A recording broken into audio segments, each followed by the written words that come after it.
윤설야담에 오신 여러분을 환영합니다. 오늘 하루도 윤설야담과 함께 행복하셨으면 좋겠습니다. 지금 구독과 좋아요 눌러주세요. 그럼 오늘의 야담 시작합니다. 옛날 옛적 동해 바다가 한눈에 내려다 보이는 작은 산자락에 연풍암이라는 절이 자리하고 있었습니다. 그 절은 그리 크지 않았으나 해질녘이면 붉은 노을이 산사의 기와를 물들여 마치 붉은 연꽃이 피어난 듯 아름다운 광경을 이루었지요. 사람들은 그 모습이 너무도 장관이라 연풍이란 이름을 붙였다고 합니다. 연풍암이 자리한 산은 본래 망산이라 불렸습니다. 옛날에 한 선인이 이 산에서 돌을 닦다가 용이 되어 승천했다는 전설이 있어 영산이라고도 불렸지요. 산의 모양새가 마치 용이 머리를 들고 하늘을 향해 오르는 듯하였고 그 용의 눈자리에 연풍암이 자리하게 되었다고 합니다.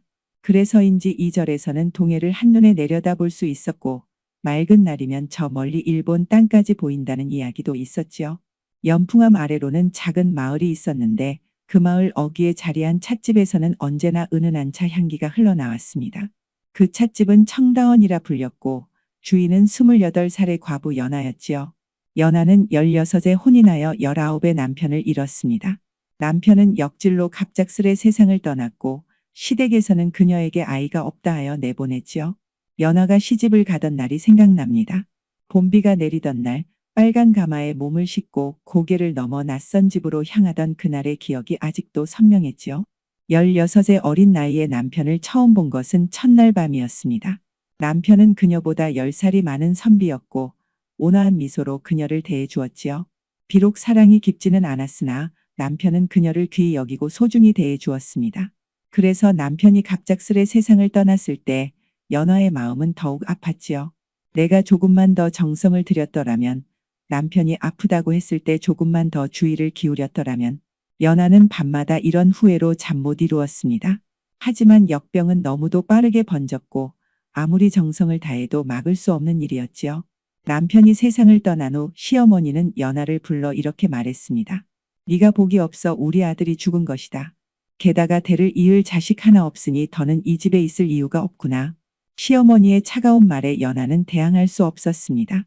그녀는 시집 올 때 가져온 몇 가지 물건만 챙겨 친정으로 돌아가야 했지요. 하지만 친정 역시 가난한 살림에 이미 어린 동생들이 가득했습니다. 연하는 친정어머니의 걱정스러운 눈빛을 보고 결심했지요. 어머니, 제가 알아서 살아갈 테니 걱정 마세요. 어머니께서 가르쳐 주신 차 만드는 솜씨로 작은 찻집을 열겠습니다. 그렇게 연하는 마을 어귀에 작은 초가를 빌려 찻집을 열었습니다. 처음에는 손님이 거의 없었지요. 과부가 차를 판다는 소문에 사람들이 수군거렸고 좋지 않은 시선을 보내기도 했습니다. 하지만 연하의 차 맛이 특별하다는 소문이 퍼지기 시작했고 조금씩 손님이 늘어났지요. 아이고, 저 과부 아직 28인데 어쩜 저리 고울까? 얼굴만 보면 막 웃음이 나. 쉰 목소리 낮추게. 저 사람이 얼마나 서러웠겠나. 19의 남편을 잃었는데 마을 사람들은 늘 연하를 두고 이리저리 수군거렸습니다. 그녀의 미모와 젊음 그리고 과부라는 처지가 사람들 입에 오르내리는 화제였지요. 하지만 연하는 그런 시선에도 늘 환한 웃음을 잃지 않았습니다. 다만 밤이 깊어 홀로 방에 누우면 가슴속에 숨겨둔 외로움이 물밀듯이 밀려오곤 했지요. 그 외로움은 뼛속까지 스며드는 것이었습니다. 때로는 한밤중에 눈을 뜨면 누군가 옆에 있을 것만 같아 손을 뻗다가 차가운 이불만 만지게 될 때의 그 허전함이란 누구에게도 말할 수 없는 슬픔이었지요. 그래서 연하는 더욱 차에 정성을 쏟았습니다. 차를 우리는 시간만큼은 모든 것을 잊을 수 있었으니까요. 차 한 잔으로 잠시나마 마음의 평안을 얻으시라고요. 국화차는 마음을 맑게 해준답니다. 연하는 늘 손님들에게 이렇게 말하곤 했습니다. 그녀에게 차는 단순한 음료가 아닌 마음의 위로였지요.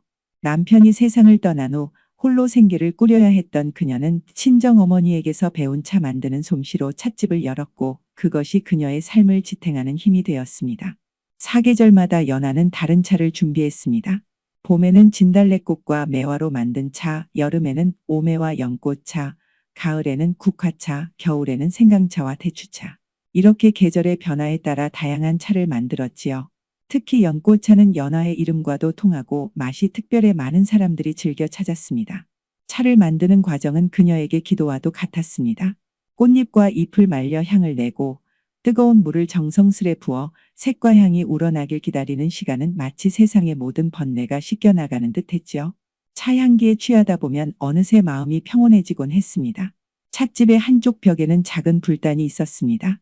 연하는 매일 아침 그곳에 향을 피우고 남편의 넋을 위로했지요.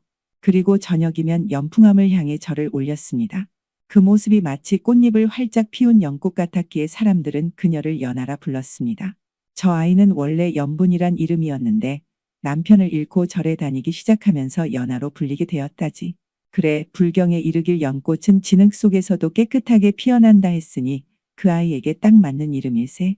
마을 어른들은 이렇게 말했습니다. 연하는 그 말을 들을 때마다 마음속으로 자신을 다잡았지요.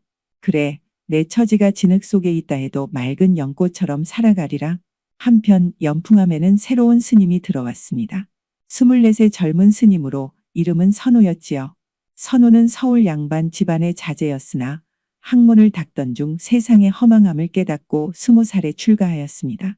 그는 뛰어난 학식과 참선 능력으로 이름이 높아 연풍암 주지스님의 제자로 들어오게 되었지요. 선우가 출가하기 전에 이름은 서진이었습니다. 그는 어려서부터 총명하여 글을 잘 읽고 시를 잘 지었지요. 부모는 그가 과거에 급제하여 벼슬길에 오르기를 바랐습니다. 그러나 18살에 부모를 연달아 여의고 세상의 무상함을 깊이 깨달은 그는 과거 공부를 포기하고 산사를 찾아 떠났지요. 출가한 후에도 그의 마음이 완전히 평온해진 것은 아니었습니다. 밤마다 꿈에서 부모님의 모습이 나타났고 책을 읽던 서재의 풍경이 그리웠지요. 또한 어린 시절 약속했던 혼인을 저버렸다는 죄책감도 있었습니다. 그래서 더욱 열심히 경전을 읽고 참선을 했지만 마음속 깊은 곳의 번뇌는 쉽게 사라지지 않았습니다. 선우야, 너는 아직 마음에 티끌이 남아있구나. 속세의 미련을 완전히 놓지 못했느니라. 주지스님은 늘 선우를 이렇게 타일렀습니다. 주지스님은 80을 넘긴 노승으로 평생을 산에서 수행한 분이었습니다. 그의 눈은 깊고 맑았으며 한번 바라보면 마음을 꿰뚫어보는 듯한 통찰력이 있었지요. 선우는 주지스님을 깊이 존경했으나 그의 가르침대로 마음을 완전히 비우는 것은 쉽지 않았습니다. 선우는 겉으로는 엄격한 수행자의 모습이었으나 그의 맑은 눈빛 속에는 아직 세상을 향한 호기심과 미련이 남아 있었지요. 그는 해질녘이면 절 뒤편 소나무 아래에서 동해를 바라보며 속세를 그리워하곤 했습니다. 저 바다 너머에는 어떤 세상이 있을까? 저 파도처럼 나의 마음도 언제쯤 평온해질까? 선우는 이런 생각을 하면서 마음을 달래곤 했습니다. 그는 열심히 수행했지만 마음속에는 아직 풀지 못한 의문이 남아 있었지요. 진정한 깨달음이란 무엇인가? 세상과 단절된 채 산속에서만 찾을 수 있는 것인가? 아니면 세상 속에서 부대끼며 얻는 것인가? 주지스님은 선우의 이런 마음을 잘 알고 있었습니다. 그래서 일부러 그를 마을로 보내는 심부름을 맡겼지요. 어쩌면 속세와 직접 부딪혀봐야 진정한 출가의 의미를 깨달을 수 있을 것이라 생각했기 때문입니다. 선우야, 너는 아직 세상에 대한 미련이 남아있구나. 그렇다면 마을에 내려가 사람들과 부대껴 보는 것도 좋을 것이다. 그래야 그들의 고통을 이해하고 진정으로 그들을 구제할 마음이 생길 것이니라. 주지스님의 말씀에 선우는 깊이 고개를 숙였습니다. 주지스님의 가르침은 항상 그의 마음을 꿰뚫어 보는 듯 했지요. 스님, 오늘 마을에 내려가 시주를 받아오십시오. 사찰 관리에 필요한 물품도 구해오고요. 어느 날 주지스님이 선우에게 심부름을 맡겼습니다. 선우는 오랜만에 마을에 내려갈 기회가 생겨 마음이 설레었지요. 삿갓을 쓰고 자루를 들고서 산길을 내려가는 그의 발걸음은 가벼웠습니다. 산길은 봄비로 젖어 있었습니다. 작은 꽃들이 길가에 피어 있었고 새들의 지저김이 귓가에 맴돌았지요. 선우는 오랜만에 느끼는 산 아래 세상이 활기찬 생명력에 어느덧 마음이 들뜨고 있었습니다. 그는 고개를 흔들어 잡념을 떨쳐내려 했지만 연분홍 진달래꽃이 손짓하는 것 같아 자꾸만 시선이 여기저기로 향했지요. 아, 주지스님께서는 이런 유혹에도 흔들리지 않으실 텐데. 선우는 자신의 수행이 아직 부족함을 느꼈습니다. 하지만 동시에 이 아름다운 자연 속에서 느끼는 감동 역시 부처님의 가르침 안에 있는 것이 아닐까 하는 생각도 들었지요. 생명의 아름다움을, 계절의 변화를 느끼지 못하는 마음이 과연 깨달음에 이를 수 있을까? 이런 생각을 하며 산길을 내려가던 선우는 어느새 마을에 도착했습니다. 마을은 생각보다 분주했습니다. 봄을 맞아 농사 준비로 사람들이 바쁘게 움직이고 있었고 장터에는 각종 물건을 사고 파는 상인들이 모여 있었지요. 선호는 마을 사람들 사이를 지나며 시주를 받기 시작했습니다. 어떤 이는 기꺼이 쌀을 내놓았고 어떤 이는 고개를 돌리기도 했지요. 선호는 모든 반응을 차분히 받아들이며 하나하나 집을 돌았습니다. 스님, 이 쌀 한 대박 받으십시오. 우리 아이가 병에서 나았으니 부처님께 감사드린다고 전해주세요. 네, 시주 감사합니다. 시주하신 공덕으로 가정에 복이 깃들기를 기원합니다. 이렇게 대화를 나누며 마을을 돌던 선호는 마을 어귀에 있는 찻집에 도착했습니다. 다른 집들과 달리 이 집에서는 은은한 향기가 풍겨 나왔지요. 불단에서 피어오르는 향 냄새와 차 향기가 뒤섞여 그의 코끝을 간지럽혔습니다. 시주 받으러 왔습니다. 선우가 찻집 문 앞에서 목탁을 두드리며 말했습니다. 그때 안에서 맑은 목소리가 들려왔지요. 네, 잠시만 기다려 주십시오. 곧 나가겠습니다. 그 목소리는 맑고 고요했습니다. 마치 봄날 맑은 시냇물 소리처럼 선우의 귀에 울렸지요. 그는 문 앞에 서서 목탁을 들고 기다렸습니다. 연하는 막차를 우리던 중이었습니다. 그녀는 급히 손을 닦고 쌀 한 줌을 준비하여 문으로 향했지요. 그런데 문을 열려던 순간 갑자기 몸이 휘청하며 물동이를 쏟고 말았습니다. 앗! 물동이에 담겨있던 물이 바닥으로 쏟아졌고 그 물에 미끄러진 연하는 그대로 문 밖으로 쓰러질 뻔했습니다. 그 순간 문 앞에 서 있던 선우가 반사적으로 손을 뻗어 그녀를 붙잡았지요. 선우의 손이 연하의 팔목을 감싸 안은 그 찰나 두 사람의 눈이 마주쳤습니다. 시간이 멈춘 듯 했습니다. 선우의 푸석한 승복 소매와 연하의 고운 비단 소매가 맞닿았고 그들의 숨결이 서로의 얼굴에 닿을 듯 가까웠죠. 선우는 연하의 맑은 눈동자에서 마치 못다 핀 연꽃 한 송이를 본 듯 했습니다. 연하의 눈동자에는 마치 깊은 연못이 담긴 것 같았습니다. 슬픔과 고독 그리고 강인함이 어우러진 눈빛이었지요. 선우는 그 눈동자에 순간 빠져들 것만 같았습니다. 그의 가슴은 이상하게 두근거렸고 마치 오랜 수행 중 한 번도 느끼지 못했던 동요가 일어났지요. 연하 역시 선우의 눈빛에서 무언가를 느꼈습니다. 맑고 깊은 그러나 어딘가 슬픔이 감춰진 눈빛이었지요. 그 눈빛은 마치 깊은 산속 맑은 샘물 같았습니다. 두 사람의 눈빛이 맞닿은 순간 서로의 영혼이 대화를 나누는 듯 했지요. 괜찮으십니까? 선우가 정신을 차리고 물었습니다. 그의 목소리는 약간 떨리고 있었습니다. 연하는 황급히 몸을 일으키며 고개를 숙였지요. 네, 괜찮습니다. 어떻게 감사의 말씀을 드려야 할지. 그때였습니다. 마을 아이들이 우물가에서 놀다가 두 사람의 모습을 보고 말았지요. 야, 저기 봐라. 스님이 과부 연하를 안았어. 아이들의 외침에 두 사람은 급히 떨어졌습니다. 연하는 얼굴이 붉어져 고개를 푹 숙였고 선우는 당황한 기색으로 삿갓을 바로 썼지요. 그저 넘어지시는 걸 도와드렸을 뿐입니다. 선우는 침착하게 말했지만 이미 아이들은 스님이 과부를 찔끔 안았대 라며 마을로 달려가고 있었습니다. 연하는 황급히 집 안으로 쌀을 가지러 들어갔다가 다시 나왔지요. 여기 시주 받으십시오. 그리고 도와주셔서 감사합니다. 연하는 쌀을 자루에 담으며 말했습니다. 그녀의 목소리는 떨리고 있었고 눈빛은 어딘가 다른 곳을 향하고 있었지요. 선우는 고개를 끄덕이고는 서둘러 다른 집으로 향했지요. 하지만 그의 가슴 속에는 이상한 동요가 일고 있었습니다. 연하의 맑은 눈동자가 자꾸만 떠올랐지요. 선우는 시주를 마저 받은 후 주지스님이 부탁한 물품을 사러 장터로 향했습니다. 하지만 그의 마음은 온통 아까 그 일에 머물러 있었지요.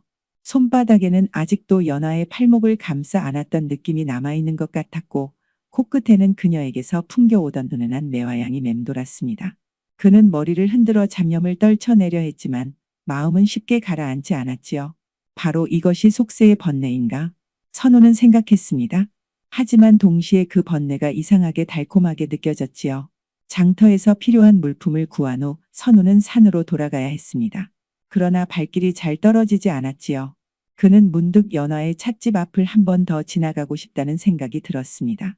하지만 그런 마음이 일어나자마자 스스로를 꾸짖었지요. 무슨 생각을 하는 것인가?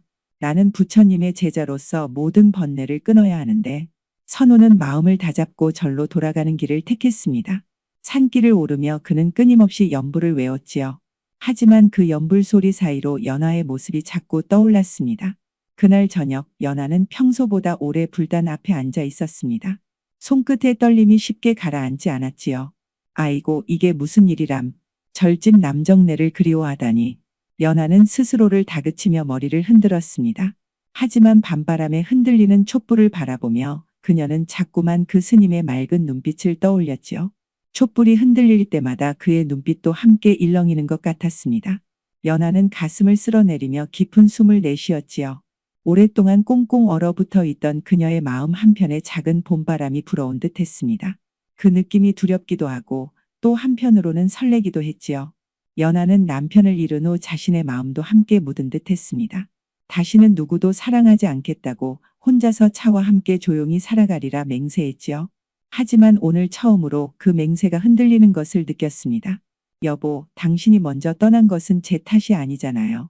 그런데 어찌하여 이런 마음이 드는지 용서해 주세요. 연하는 불단 앞에서 속삭였습니다. 바람이 창문을 스치고 지나갔고 촛불이 한번 크게 흔들렸다가 다시 고요해졌지요. 마치 남편의 영혼이 그녀의 말에 대답이라도 하는 듯 했습니다. 그날 밤, 연하는 오랜만에 꿈을 꾸었습니다. 남편이 그녀를 찾아와 이렇게 말하는 꿈이었지요.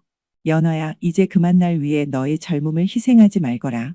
나는 잘 지내고 있으니 너도 새로운 인연을 찾아 행복하게 살아가기를 바란다. 꿈속에서 남편은 환하게 웃고 있었습니다. 연하는 눈물을 흘리며 고개를 저었지요. 아니요, 여보. 어찌 그런 말씀을. 하지만 남편은 고개를 저으며 그녀의 손을 잡았습니다. 내가 떠난 것은 운명이었어. 당신은 아직 젊고 아름다우니 혼자 살아갈 이유가 없어도 내가 하늘에서 당신을 위해 좋은 인연을 보내줄 테니 그 인연을 거부하지 말아줘. 꿈에서 깨어난 연하는 얼굴에 눈물이 흘러내리고 있음을 느꼈습니다. 그녀는 가슴속에서 무언가가 풀어지는 듯한 느낌을 받았지요. 마치 남편이 그녀에게 새로운 삶을 살아가도 좋다는 허락을 내려준 것 같았습니다. 한편 연풍함에 돌아온 선우는 주지스님에게 시주 결과를 보고한 후 바로 법당으로 향했습니다. 그는 소문이 퍼질까 염려되어 밤늦도록 연부를 외웠지요. 하지만 그의 마음은 쉽게 평온해지지 않았습니다. 나무아미타불, 나무아미타불. 연불 소리 사이로 연화의 젖은 속눈썹이 겹쳐 보였고 마음은 종소리처럼 울려 퍼졌습니다. 선우는 더 크게 연부를 외웠지만 마음속 동요를 가라앉히기는 쉽지 않았지요. 선우는 자신의 마음을 들여다보았습니다. 왜 그렇게 가슴이 뛰었던 것일까? 불교에서는 모든 번뇌와 욕망을 버려야 한다고 가르칩니다. 그런데 왜 그는 그 순간 마치 불꽃이 일어나는 듯한 감정을 느낀 것일까요? 더욱 괴로운 것은 그 감정이 죄스러우면서도 달콤하게 느껴진다는 사실이었지요. 아, 부처님, 이 번뇌를 어찌해야 할까요? 선우는 참선을 하며 자신의 마음을 바라보려 했습니다.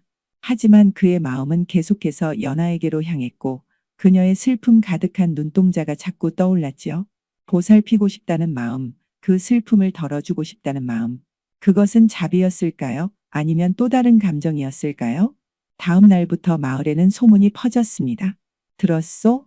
연풍함 젊은 스님이 과부 연하를 안았다던데. 아이고, 과부가 절집 스님을 유혹했다지 뭐예요?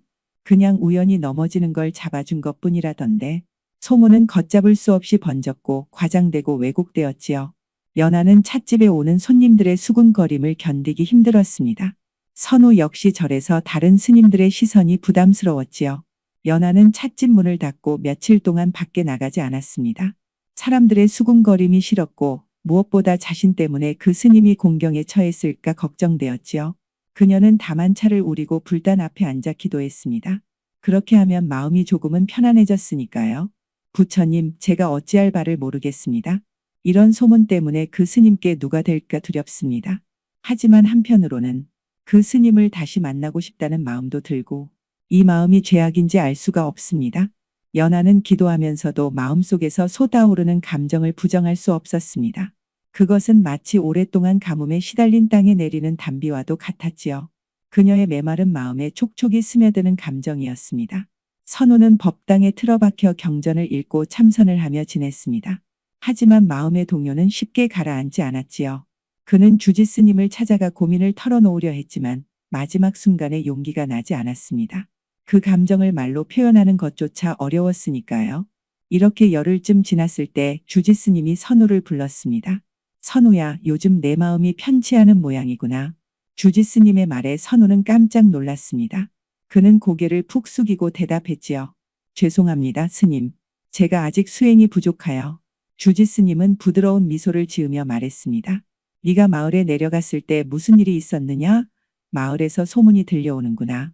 선호는 얼굴이 붉어졌습니다. 그는 떨리는 목소리로 그날 있었던 일을 모두 털어놓았지요. 주지스님은 고개를 끄덕이며 그의 이야기를 들었습니다. 선호야, 중생을 구제하려면 먼저 중생의 마음을 알아야 한다. 네가 느낀 감정을 부정하지 말고 그것이 무엇인지 깊이 바라보거라. 모든 감정은 깨달음으로 가는 길이 될 수 있느니라. 주지스님의 말씀에 선호는 놀랐습니다. 그는 꾸짖음을 예상했는데 오히려 이해와 격려의 말씀을 듣게 되었으니까요. 하지만 스님, 저는 부처님의 제자로서. 주지스님은 고개를 저으며 말했습니다. 부처님께서도 세상 속에서 수행하셨느니라. 산 속에만 틀어박혀 있는 것이 진정한 수행이 아니지. 내 마음이 이끄는 대로 따라가 보거라. 그 속에서 진정한 깨달음을 찾을 수 있을 테니. 선호는 주지스님의 가르침에 깊은 감동을 받았습니다. 그는 자신의 마음을 더 이상 억누르지 않고 있는 그대로 바라보기로 했지요. 그렇게 보름쯤 지났을 때 마을에는 연등놀이 날이 다가왔습니다. 음력 4월 초파일을 맞아 마을 사람들은 집집마다 연등을 달고 저녁이 되면 모두 모여 노래와 춤을 즐기는 날이었지요. 연풍암에서도 초파일을 맞아 특별한 의식을 준비했습니다. 부처님 오신 날을 기념하여 절의 스님들이 모두 마을로 내려가 축복을 내리는 날이기도 했지요.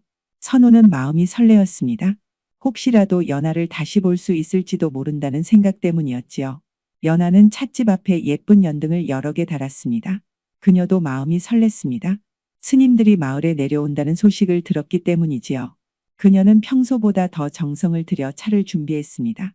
혹시라도 그 스님이 들른다면 좋은 차를 대접하고 싶었으니까요. 저녁이 되자 마을 사람들이 하나둘 모여들었고 떡과 음식을 나누며 즐거운 시간을 보냈지요. 연하는 찻집 앞에서 손님들에게 차를 대접하며 미소 지었지만 마음 한구석은 왠지 허전했습니다. 연풍암 스님들도 오신다더군. 부처님 오신 날이니 축복을 내리러 오신다지. 누군가의 말에 연하의 가슴이 쿵쾅거렸습니다. 그녀는 급히 안으로 들어가 거울을 보며 머리를 단정히 했지요. 그러고는 스스로를 책망했습니다. 이게 무슨 짓이람. 나는 과부인데. 연하는 거울 속 자신의 모습을 바라보았습니다. 19의 과부가 되어 지금까지 28. 그 세월 동안 그녀는 한 번도 자신을 여자로 생각해 본 적이 없었지요. 단지 고된 세상을 살아가는 한 생명일 뿐이었습니다. 하지만 오늘 처음으로 자신의 모습이 궁금해졌습니다. 거울 속에 비친 얼굴은 생각보다 창백했고 쓸쓸해 보였지요. 연하는 살짝 볼을 꼬집어 홍조를 띠게 했습니다. 그러고는 곧 스스로를 질책했지요. 아이고, 내가 미쳤나 보다. 해가 완전히 지고 어둠이 내리자 마을은 연등의 불빛으로 환하게 밝아졌습니다. 사람들은 둥글게 모여 춤을 추었고 아이들은 좁은 골목을 뛰어다니며 놀았지요. 그때 연풍암에서 스님들이 내려왔습니다. 주지스님을 선두로 10명가량의 스님들이 마을로 들어섰고 그 뒤에 선호의 모습도 보였습니다. 그는 다른 스님들과 달리 삿갓을 깊게 눌렀었지요. 마을 사람들은 모두 공손히 절을 하며 스님들을 맞이했습니다. 주지스님은 마을 사람들에게 축복의 말씀을 전하고 아이들에게는 과일을 나눠 주었지요. 스님들은 마을 곳곳을 돌아다니며 축원을 해주었습니다. 연하는 찻집 앞에 서서 그들을 지켜보았지요. 선호는 다른 스님들과 함께 돌아다녔지만 찻집 쪽으로는 한 번도 눈길을 주지 않았습니다. 연하는 왠지 서운한 마음이 들었지요. 하지만 그것이 당연하다고 생각했습니다. 그 일 이후 두 사람 모두 서로를 피하는 것이 좋을 테니까요. 이렇게 하룻밤이 지나가는구나. 연하는 생각했습니다. 아마 이대로 모든 것이 끝나겠지. 그가 다시는 마을에 내려오지 않고 나는 여전히 이 찻집에서 홀로 차를 우리며 세월을 보내겠지. 연하의 마음은 묘하게 슬펐습니다. 마치 잠시 피었다 지는 꽃처럼 그와의 짧은 인연도 이렇게 스쳐 지나가는 것인가 하는 생각이 들었지요. 밤이 깊어가고 연등놀이는 절정에 달했습니다. 사람들은 술에 취해 더욱 흥겹게 놀았고 아이들은 피곤에 지쳐 하나둘 집으로 돌아갔지요. 연하는 찻집 문을 닫으려던 참이었습니다. 그때였습니다. 갑자기 한 무리의 아이들이 뛰어오다가 누군가와 부딪혔고 그 여파로 찻집 앞에 달린 연등 몇 개가 흔들리며 떨어졌지요. 연하가 급히 달려가 연등을 잡으려 했지만 이미 늦었습니다. 앗! 조심하세요. 연하가 소리쳤지만 연등은 그대로 누군가의 머리 위로 떨어졌습니다. 그리고 그 사람의 삿갓줄이 끊어져 버렸지요. 바로 선호였습니다. 삿갓이 바람에 날아가 버리고 선호의 얼굴이 환하게 드러났습니다.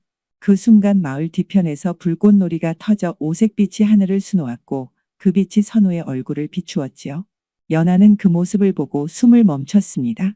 선호의 맑은 눈동자가 연하를 똑바로 바라보고 있었습니다. 그들 사이에 오갔던 긴 침묵과 회피가 무색하게 그 순간만큼은 서로의 눈빛 속에 모든 것이 담겨 있었지요. 불꽃놀이의 빛이 선호의 얼굴에 오색으로 어리는 모습이 마치 꿈결 같았습니다.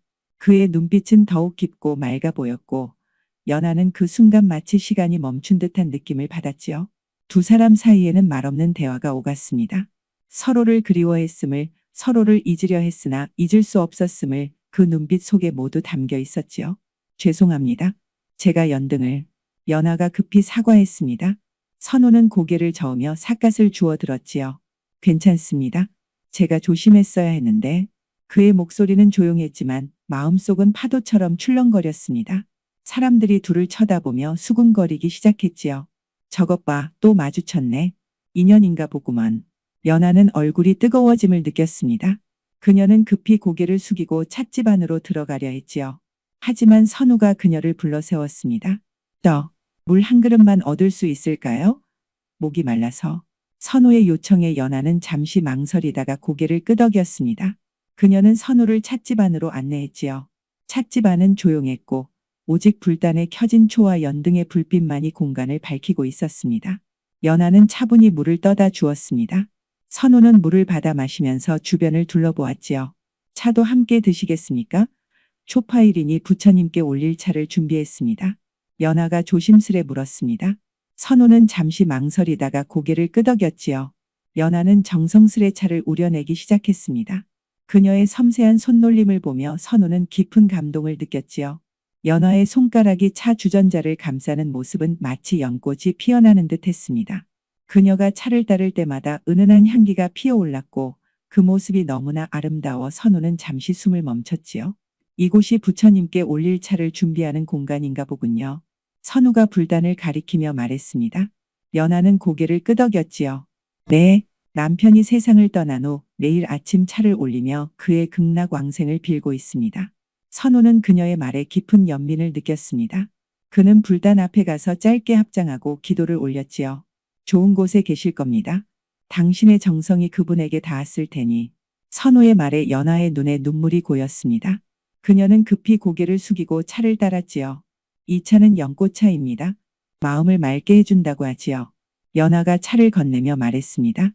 선우는 그 차를 받아 한 모금 마셨지요. 은은한 연꽃 향기가 입안에 퍼졌습니다. 정말 맑은 향이군요. 마치 당신 같습니다. 선우의 말에 연하는 눈을 크게 떴습니다.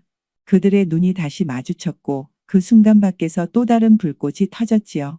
창문으로 비치는 불빛이 두 사람의 얼굴을 오색으로 물들였습니다. 찻집 밖에서는 여전히 연등놀이가 한창이었습니다.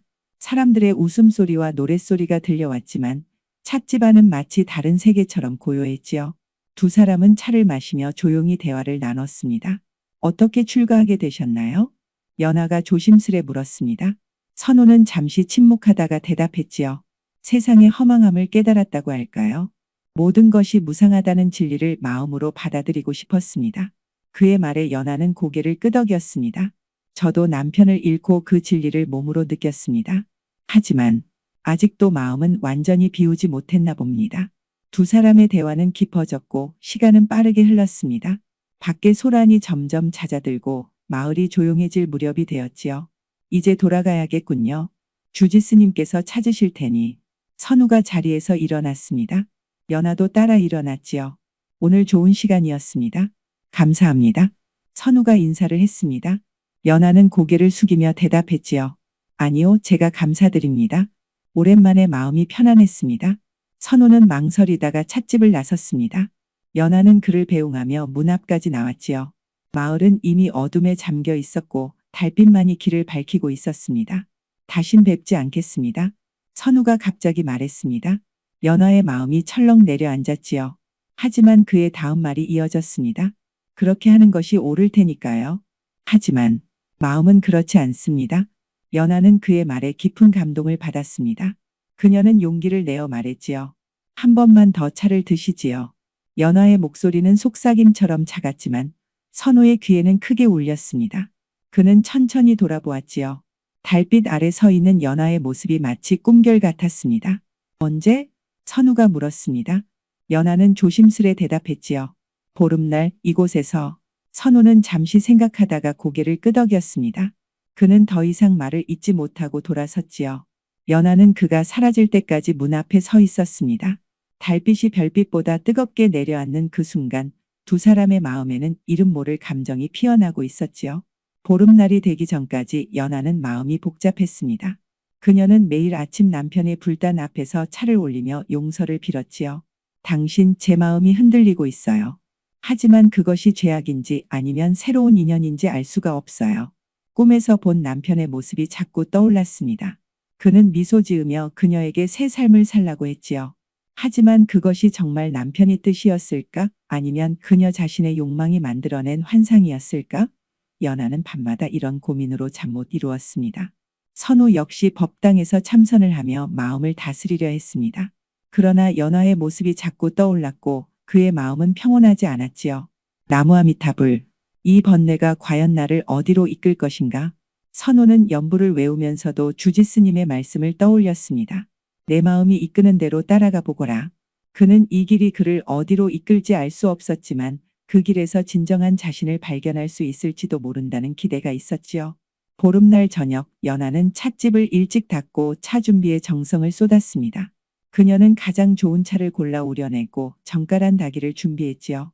해가 지고 달이 떠오를 무렵 찻집 문을 두드리는 소리가 들렸습니다. 선우가 왔습니다. 그는 평소와 달리 삿갓을 쓰지 않았고 단정한 모습이었지요. 연하는 그를 맞이하여 안으로 안내했습니다. 작은 불빛 아래 두 사람은 마주 앉았지요. 오실 줄 알았습니다. 연하가 말했습니다. 선우는 미소를 지었지요. 오지 않으려 했습니다만 발걸음이 저절로 이곳을 향하더군요. 연하는 정성스레 차를 따랐습니다. 오늘의 차는 매화차였지요. 은은한 매화 향기가 방 안에 퍼졌습니다. 매화는 추운 겨울을 이겨내고 가장 먼저 피는 꽃입니다. 인내와 희망의 상징이지요. 연하의 말에 선우는 고개를 끄덕였습니다. 마치 당신 같군요. 많은 시련을 이겨내고도 여전히 아름다움을 간직하고 있으니. 그의 말에 연하는 얼굴을 붉혔습니다. 그녀는 차를 우리다가 낡은 오칠 상자를 떨어뜨렸지요. 상자가 바닥에 부딪히며 열렸고 안에서 비단 조각이 나왔습니다. 이런. 연하가 황급히 상자를 주었지만 선우가 이미 비단 조각을 집어들었습니다. 거기엔 한밤 고불암종이 3번 울릴 때 열라라는 글귀가 적혀 있었지요. 이게 무엇입니까? 선우가 물었습니다. 연하는 망설이다가 대답했지요. 사실 저도 모릅니다. 남편이 세상을 떠나기 전 남긴 것인데 아직 풀지 못한 수수께끼입니다. 선우는 비단 조각을 유심히 살펴보았습니다. 고불암. 여기서 멀지 않은 폐사찰이군요. 한때 명찰이었으나 지금은 사람의 발길이 끊긴 곳이지요. 연하는 놀란 듯 바라보았습니다. 알고 계셨군요. 선우는 고개를 끄덕였습니다. 연풍암에 오기 전에 그곳에서 잠시 수행한 적이 있습니다. 그곳의 종은 아주 특별한 울림을 가지고 있지요. 두 사람은 서로를 바라보았습니다. 말없이도 무언가를 결심한 듯 했지요. 함께 가보시겠습니까? 선우가 조심스레 물었습니다. 연하는 잠시 망설이다가 고개를 끄덕였지요. 네, 남편의 마지막 수수께끼를 함께 풀고 싶습니다. 그렇게 두 사람은 비밀스러운 약속을 맺었습니다. 그것은 금단의 동맹이었지만 마치 소꿉놀이처럼 설렘으로 가득했지요. 그들은 다음 날 밤에 만나기로 약속했습니다. 고불암은 연풍암에서 멀지 않은 곳에 있었지만 깊은 숲속에 숨겨져 있어 쉽게 찾을 수 없는 곳이었지요. 내일 밤 달이 중천에 떠오를 때 이곳에서 만나겠습니다. 선우가 말했고 연하는 고개를 끄덕였습니다. 그들은 서로의 눈빛만으로도 많은 이야기를 나눌 수 있었지요. 선우가 떠난 후 연하는 오랫동안 자리에 앉아 있었습니다. 그녀의 마음은 설렘과 두려움이 뒤섞여 있었지요. 이것이 옳은 일인지 정말 남편이 원하는 일인지. 하지만 그녀의 마음 깊은 곳에서는 이미 대답을 알고 있었습니다. 그녀는 오랜 시간 후 처음으로 살아있음을 느꼈고 그것은 너무나 소중한 느낌이었지요. 다음 날 밤 별이 가득한 하늘 아래 두 사람은 조용히 숲속으로 들어갔습니다. 선우는 앞장서서 길을 이끌었고 연하는 작은 등불을 들고 따라갔지요. 달빛이 나뭇가지 사이로 스며들어 길을 밝혔습니다. 조심하세요. 이 길은 험합니다. 선우가 연아에게 손을 내밀었습니다. 연아는 조심스레 그의 손을 잡았지요. 두 사람의 손이 맞닿은 순간 따스한 기운이 흘렀습니다. 깊은 숲을 지나 마침내 고부람에 도착했습니다. 버려진 사찰은 달빛 아래 고요히 서 있었지요. 무너진 담장과 기울어진 기와지붕이 쓸쓸한 풍경을 만들었습니다. 저기 종로가 있습니다. 선우가 가리킨 곳에는 오래된 종로가 하나 서 있었습니다. 두 사람은 조심스레 다가갔지요. 종로 안에는 커다란 청동종이 달려 있었습니다. 비단 족각에는 종이 3번 울릴 때 열라고 되어 있습니다. 하지만 무엇을 열어야 하는 걸까요? 연아가 주변을 둘러보았습니다. 선우는 종을 자세히 살펴보았지요. 한번 종을 울려보겠습니다. 선우가 종채를 들어 종을 쳤습니다. 덱- 깊고 울림 있는 소리가 어둠 속에 퍼졌지요. 두 사람은 주변의 변화를 살폈지만 아무 일도 일어나지 않았습니다. 한 번 더. 선우가 다시 종을 쳤습니다.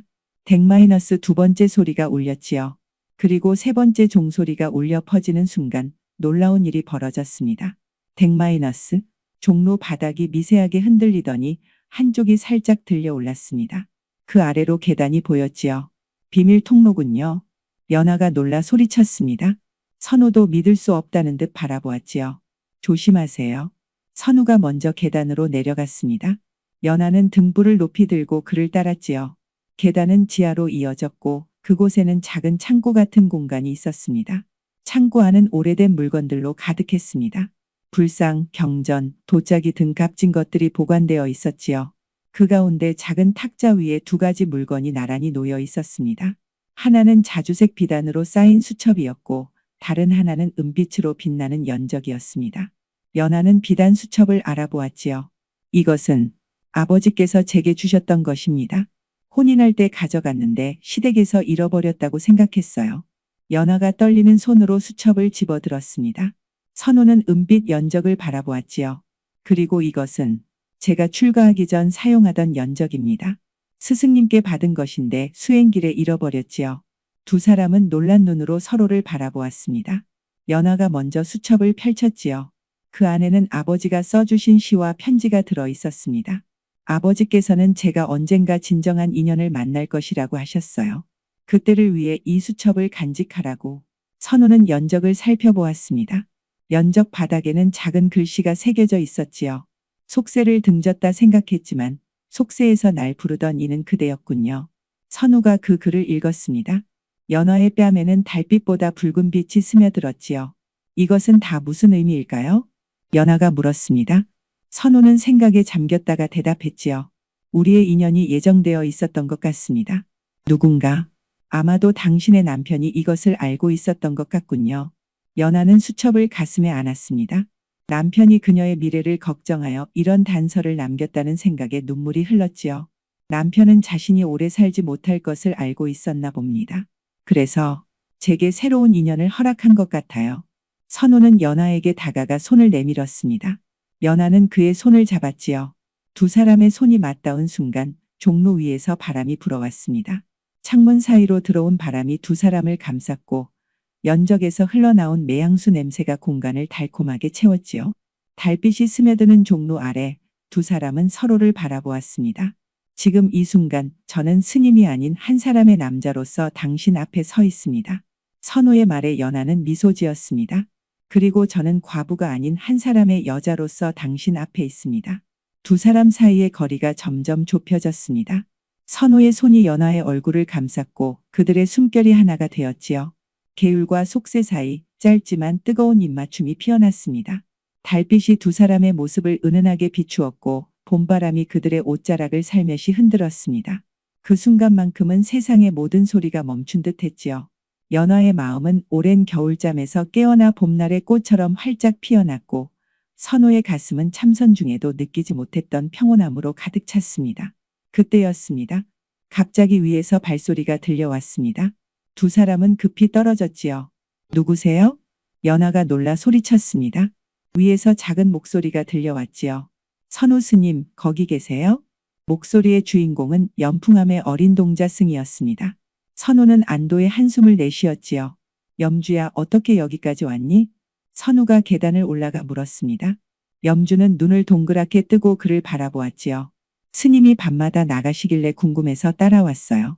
근데 이게 뭐예요? 염주의 시선이 계단 아래로 향했습니다. 연하가 등불을 들고 올라오고 있었지요. 적권.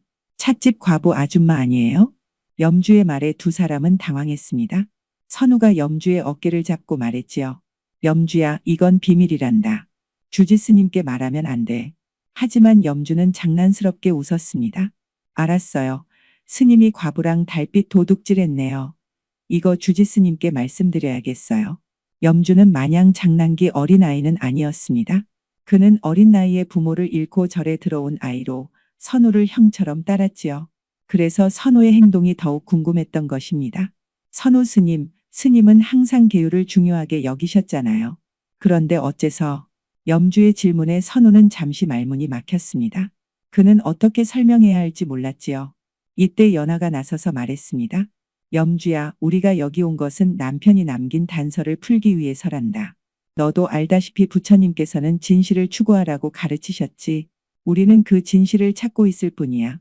두 사람은 염주에게 그동안의 일을 설명했습니다. 비단 족각의 수수께끼, 고불암의 비밀 창고, 그리고 그곳에서 발견한 두 가지 보물에 대해서요. 염주는 눈을 반짝이며 그 이야기를 들었지요. 와, 정말 신기한 이야기예요. 마치 옛날 이야기책에 나오는 것 같아요. 염주의 순수한 반응에 두 사람은 안도했습니다. 하지만 여전히 문제는 남아 있었지요. 염주가 이 일을 주지스님께 말하면 선우는 큰 공경에 처할 것이었으니까요. 염주야, 제발 이 일은 비밀로 해주겠니? 우리가 아직 모든 것을 다 알아내지 못했단다. 선우가 간절히 부탁했습니다. 연하도 고개를 끄덕이며 염주를 바라보았지요. 염주는 잠시 생각하더니 갑자기 장난스러운 웃음을 지었습니다. 그럼 저한테 뭐 좋은 거 주실 거예요? 연하와 선우는 서로를 바라보았습니다. 그때 연하가 미소를 지으며 말했지요. 우리 함께 찻집으로 가자. 거기서 이야기하는 게 좋겠구나. 세 사람은 조용히 숲을 빠져나와 찻집으로 향했습니다. 찻집에 도착한 연하는 차통에서 고급 찻잎을 꺼내 염주에게 건넸지요. 이건 7회치 간식이야. 네가 좋아하는 꿀떡도 만들어줄게. 대신 오늘 본 일은 비밀로 해줄래? 염주는 찻잎을 받아들고 입이 귀에 걸렸습니다. 와, 진짜요? 이거 엄청 비싼 거잖아요. 알았어요. 절대 비밀로 할게요. 염주는 기쁨에 겨워 껄껄 웃었습니다. 선우와 연하는 안도의 한숨을 내쉬었지요. 근데 스님은 왜 과부 아줌마랑? 염주의 질문에 선우는 잠시 생각하다가 대답했습니다. 염주야, 부처님께서는 모든 중생을 구제하라고 하셨단다. 나는 그분의 가르침을 따르고 있을 뿐이야. 염주는 고개를 갸웃거리며 물었습니다. 그럼 과부 아줌마를 구제하려고 그런 거예요? 선우는 미소를 지었습니다. 어쩌면 그녀가 나를 구제하고 있는지도 모르지. 그의 말에 연하는 깊은 눈빛으로 그를 바라보았습니다. 염주는 어른들의 말을 이해하지 못하고 고개를 갸웃거리다가 이내 꿀떡에 정신이 팔렸지요. 염주는 배불리 꿀떡을 먹고 나서야 졸음이 밀려왔습니다. 선우는 염주를 등에 업고 연풍암으로 돌아가기로 했지요. 내일 다시 찾아뵙겠습니다. 선우는 연하에게 인사했습니다. 연하는 고개를 끄덕였지요. 기다리겠습니다. 그들의 눈빛에는 많은 이야기가 담겨 있었습니다. 앞으로 어떤 일이 펼쳐질지, 그들의 인연이 어디로 향할지 아무도 알 수 없었지만 두 사람의 마음은 이미 단단히 묶여 있었지요. 그날 밤 이후 선우는 깊은 생각에 빠졌습니다. 그는 매일 법당에서 참선을 하며 자신의 마음과 대화했지요. 며칠 후 그는 결심을 하고 주지스님을 찾아갔습니다. 스님, 말씀드릴 것이 있습니다. 선우가 공손히 절을 올렸습니다. 주지스님은 그를 바라보며 미소 지었지요. 무슨 일인지 이미 알고 있다네. 선우는 놀랐습니다. 주지스님은 온화한 목소리로 계속했지요. 내 눈빛이 달라졌구나. 세상을 향한 미련이 아닌 깨달음을 향한 열정으로 빛나고 있어. 주지스님의 말에 선우는 고개를 숙였습니다.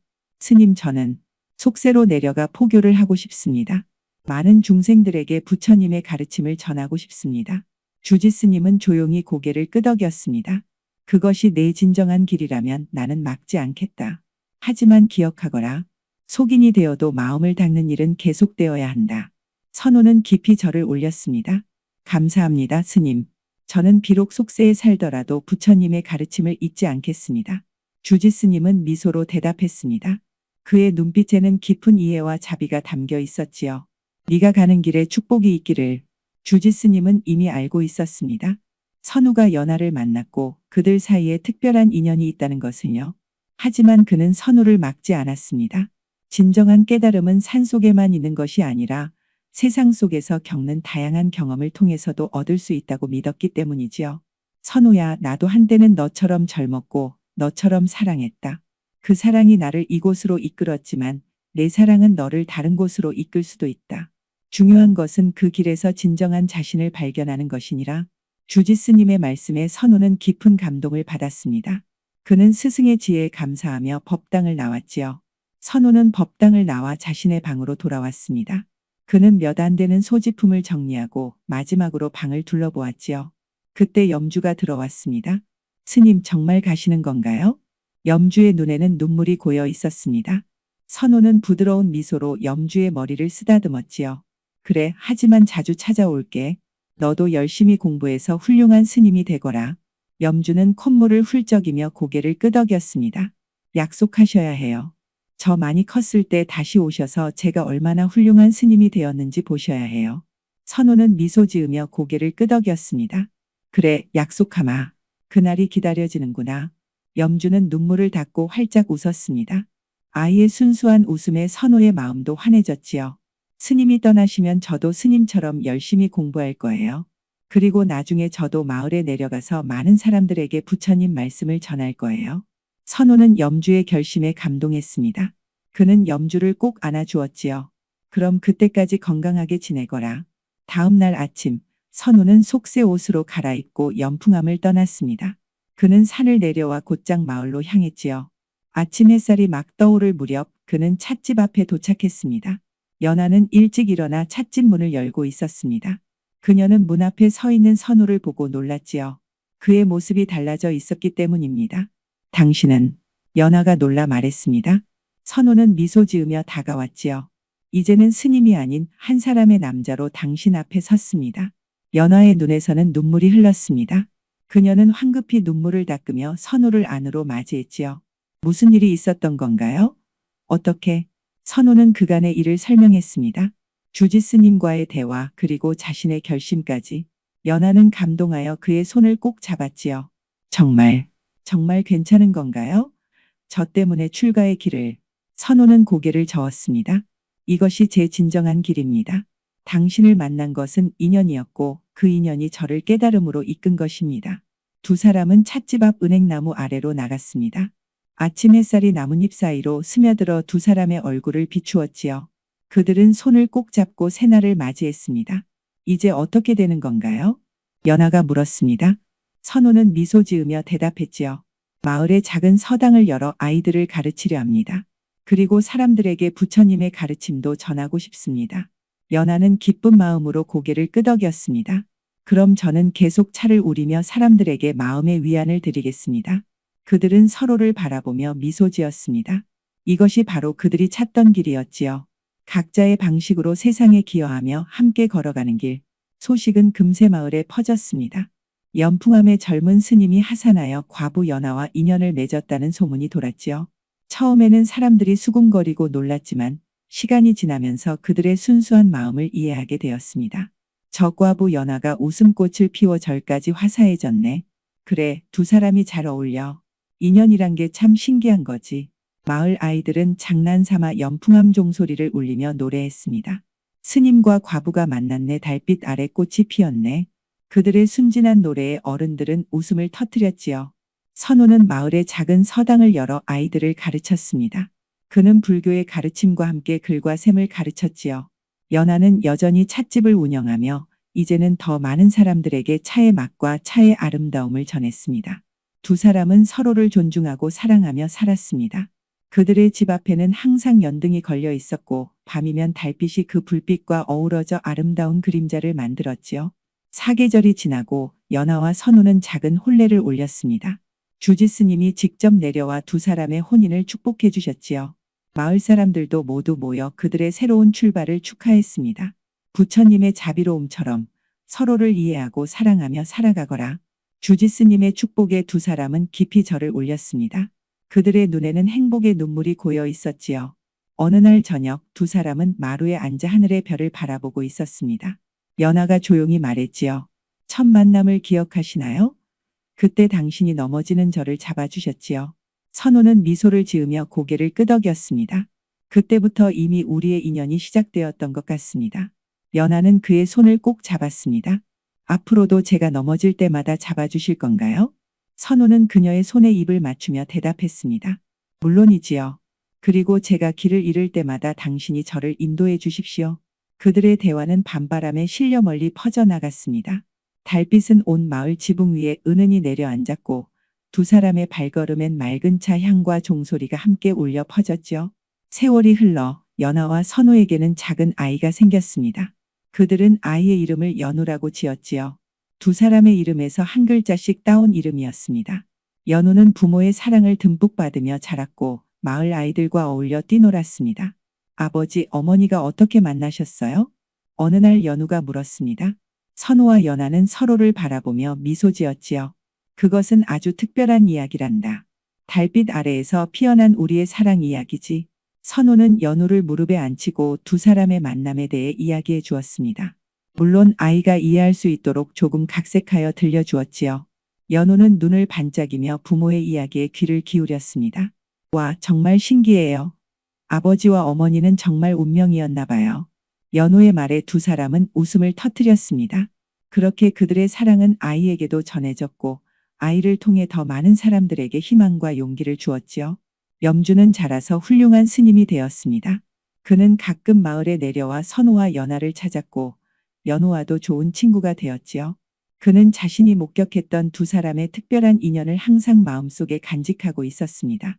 주지 스님은 노안으로 세상을 떠나기 전 선우를 불러 이런 말씀을 남겼습니다. 선우야, 너는 옳은 선택을 했다. 진정한 깨달음은 사랑 속에서도 찾을 수 있는 법이니라. 너와 연하의 인연을 통해 많은 중생들이 위안을 얻고 있구나. 선우는 스승의 마지막 가르침에 깊이 감사했습니다. 그는 주지 스님의 제자로서 항상 스승의 가르침을 마음에 새기고 살았지요. 시간이 흘러 선우와 연하는 나이가 들었지만 그들의 사랑은 여전히 처음과 같았습니다. 그들은 매일 아침 함께 차를 마시며 하루를 시작했고 저녁에는 달빛 아래에서 하루를 마무리했지요. 나는 참 행복한 사람이요. 당신을 만나 이렇게 평온한 삶을 살 수 있다니. 선우가 말했습니다. 연하는 미소 지으며 그의 손을 잡았지요. 우리의 만남은 운명이었어요. 그리고 그 운명에 감사합니다. 그들은 함께 나이 들어가며 서로의 주름진 얼굴에서도 여전히 첫 만남의 설렘을 느꼈습니다. 그리고 더 이상 젊지 않은 나이에도 달빛 아래에서는 여전히 그들의 웃음꽃이 피어났지요. 사람들은 이 이야기를 달빛 아래 피는 웃음이라 불렀습니다. 금단의 사랑이라 생각했던 것이 사실은 가장 순수한 인연이었다는 깨달음의 이야기였지요. 세월이 흘러도 이 이야기는 마을 사람들의 입에서 입으로 전해졌고 연풍함의 종소리가 울릴 때마다 사람들은 두 사람의 사랑을 기억했습니다. 이처럼 인연이란 것은 참으로 신비로운 것입니다. 때로는 금단의 벽에 가로막히는 듯하지만 진정한 마음이 통하면 그 어떤 장벽도 넘을 수 있지요. 마치 연꽃이 진흙 속에서도 아름답게 피어나듯 진정한 사랑은 어떤 환경에서도 그 빛을 발한다고 합니다. 여러분도 언젠가 그런 인연을 만나게 될지도 모릅니다. 그때는 달빛 아래서 핀 연꽃처럼 맑고 향기로운 사랑을 피워내시기 바랍니다. 그리하여 여러분의 인생에도 달빛 아래 피는 웃음이 가득하기를 바라봅니다. 이야기는 여기서 끝이 났지만 연하와 선우의 사랑은 지금도 연풍함의 종소리와 함께 울려 퍼지고 있을지도 모릅니다. 달이 뜨는 밤, 동해 바다가 내려다 보이는 산자락에서 은은한 차 향기가 퍼져온다면 그것은 아마도 두 사람의 이야기가 여전히 살아 숨쉬고 있다는 증거일 테지요. 무릇 사랑이란 그런 것입니다. 시간이 흘러도 변치 않고 장벽 앞에서도 굴하지 않는, 마치 매화가 추운 겨울을 이겨내고 꽃을 피우듯 진정한 사랑은 모든 어려움을 이겨내고 아름답게 피어나는 법입니다. 자, 이제 여러분도 마음속에 작은 연등 하나를 밝혀보세요. 그 빛이 여러분의 인연을 비춰줄 테니까요. 그리고 언젠가 달빛 아래서 웃음꽃이 피어날 그날을 기다려보세요. 윤설야담의 다음 영상을 빠르게 만나보시려면 좋아요와 구독을 눌러주세요. 그럼 더 재미있는 영상으로 찾아뵙겠습니다. 모두 행복한 하루 보내세요.